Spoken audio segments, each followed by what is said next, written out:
رسول اللہ صلی اللہ علیہ وسلم نے ارشاد فرمایا کہ 3 قسم کے لوگ ایسے ہیں کہ قیامت کے دن اللہ تعالیٰ ان سے بات نہیں کریں گے اور نہ ان کی طرف دیکھیں گے اور نہ انہیں گناہوں سے پاک صاف کریں گے اور ان کو سخت عذاب ہوگا۔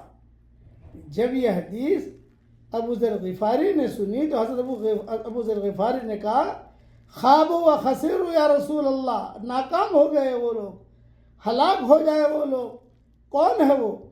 تو آپ نے فرمایا نمبر 1 اپنا ازار تکبر کی وجہ سے ٹخنوں سے نیچے لٹکانے والا، نمبر 2